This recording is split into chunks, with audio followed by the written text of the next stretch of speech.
Good morning. My name is Sean Barrett. I'm the pastor here at St. Peter's Lutheran Church, just outside of Salisbury, North Carolina. Glad to have you with us this morning virtually.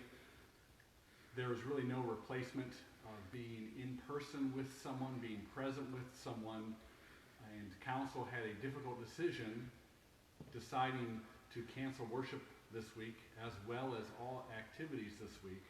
But we do want to be mindful of the most vulnerable among us. Each week, as the pastor here, I get to lead worship in this beautiful worship space. And as you can see, it is gorgeous in here. The morning light shining through the stained glass windows, plenty of lighting, and also plenty of seating. And this was here long before I was ever here. And I am honored to be here each week. Having said that, it does feel kind of empty in here. It's just me by myself and my lovely wife April as she works the camera. And so this morning I thought we could take a walk while I deliver the sermon. Also, before we begin, I want to let you know that if you or someone you know may need some transportation to get groceries or they may need some food, please let me know. Call the church, email, Facebook message me. We have resources available, and those of you who know St. Peter's know that we are very active in the community, and we have a long history of working to be the light and salt in the world that Christ calls us to be. Having said that, let's begin the sermon. I'm going to allow you to read the text on your own this week. I'll be preaching from John chapter 4. It is a lengthy text. It is in fact the longest record we have of any conversation that Jesus ever had with one single person. And so John chapter 4 begins with Jesus meeting this Samaritan woman at the well. It is a shocking story, especially for the people first hearing it. The reason we don't get the shock, I think, is because, well, we don't really know any Samaritans.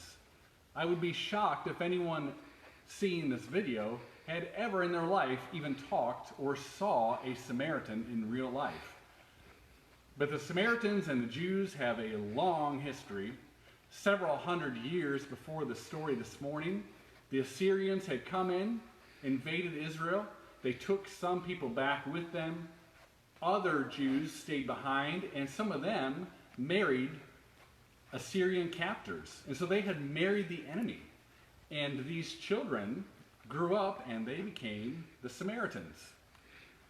And so the Samaritans were not only considered to be ritually impure, but really the result of traitors, the result of treason.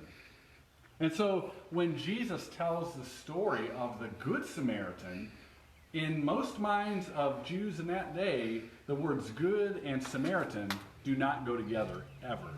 And so it's a shocking story. Similar here, this is a shocking story.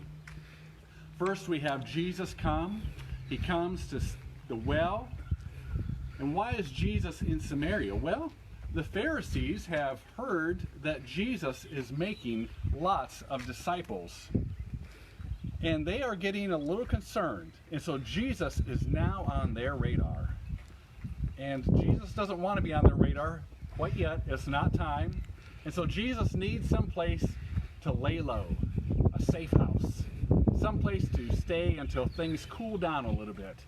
And so he goes to Samaria. Why?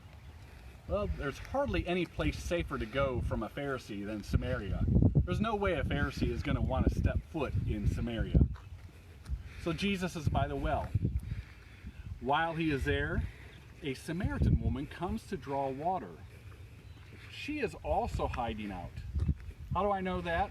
Well, the Bible says she comes down about noon, about the middle of the day. That's a very unusual time to come down to get water. This is not a cool climate like Canada. This is the Middle East. And so if you want to get water, you're going to get there in the morning or in the evening when it's cool. You're not going to go in the middle of the day unless you are avoiding people. this woman is certainly avoiding people. I imagine she has seen her fair share of judging eyes. We find out that she has been married 5 times. We don't know whether those were because of divorce. We don't know whether or not all 5 of her husbands have died. We also discover that she is now living with a man who is not her husband. Again, we don't know if she is in love with him or if it is just an economic necessity because the opportunities for women in this culture were so limited to support themselves. We just don't know. It's interesting too that these things don't seem to matter to Jesus. He is reaching out with the love of God. He is determined to break down barriers to connect this woman. He knows that she needs faith in her life. I want to share a story with you from this week. I was at home and heard a steady kind of banging noise.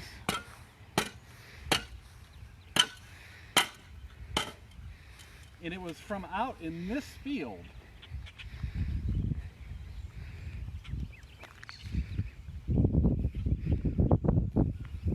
This field is owned by a neighbor of ours, and it is used to grow straw. And I could not figure out what it was, and I looked out, and Carolyn Sides has given me permission to share this story. She didn't know I'd be sharing this all over the internet. But I looked out, and there was Carolyn and her husband Jerry.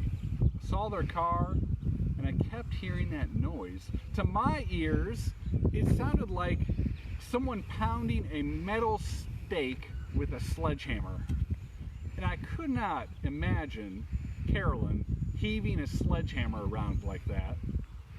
April heard the same noise, that same steady bang. She thought someone was burying a dog out in that field. Well, that evening, the curiosity got the best of me and April, and we went out to this field to see what it was. And I was looking for possibly a new stake marking the property. I don't know why Carolyn would be involved with that. April was looking for a mound of dirt marking the grave freshly dug for a beloved animal. We didn't find anything. Nothing unusual in this field. And so we went back home, just chalked it up to another mystery of living in the parsonage. But the next afternoon, I was pulling in the church parking lot, and Carolyn was out here again in the same field. This time she was with her son Mike, and I thought, I am finally going to solve this mystery. Whatever it is, whatever this scandalous, nefarious activity is, I'm going to find out what is going on in this field behind the church. And I pulled up, rolled down my window, and her son Mike says, "Well, we're in trouble now, the preacher's here." And I was thinking, yes you are. Detective Sean Barrett on the case. Then Carolyn was out in the field and explained to me that she was digging up these buttercups.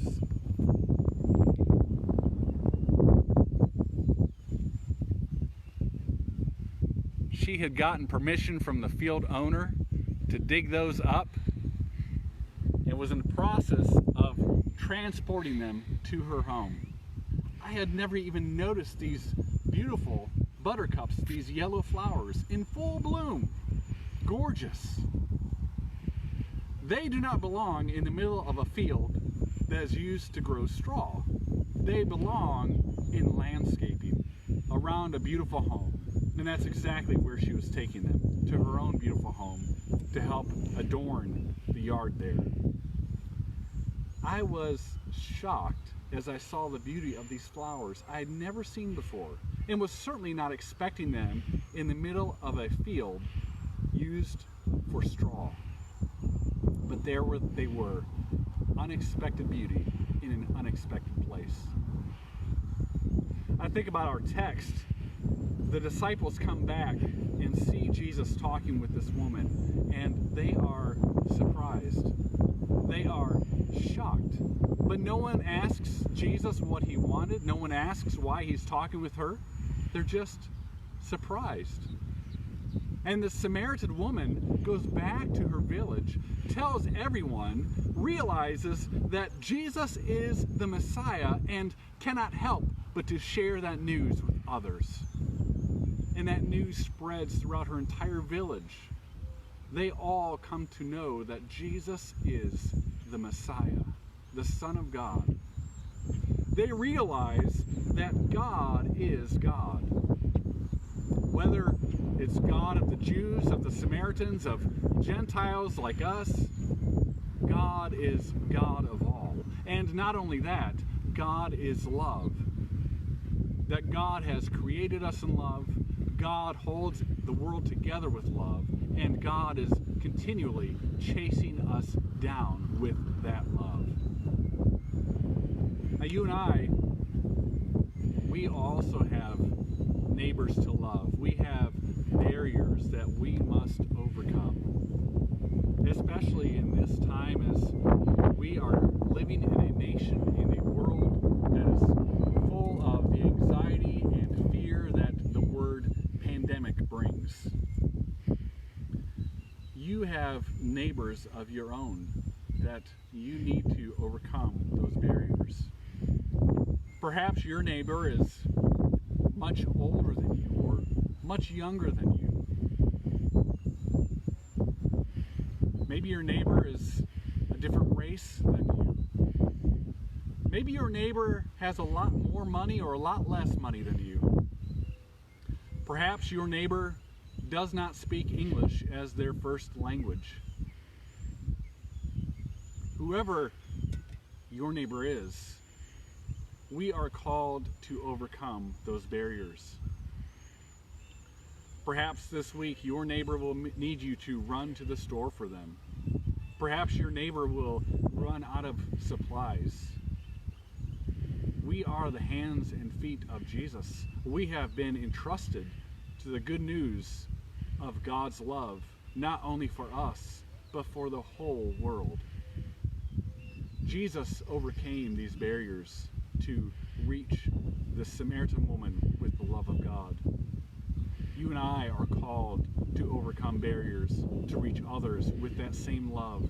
And just like those buttercups are a surprising beauty in an unexpected place, God shows up in those times. And God is faithful to continue to show up in our lives and in the lives of neighbors as we connect with them. God's love will bloom in unexpected ways.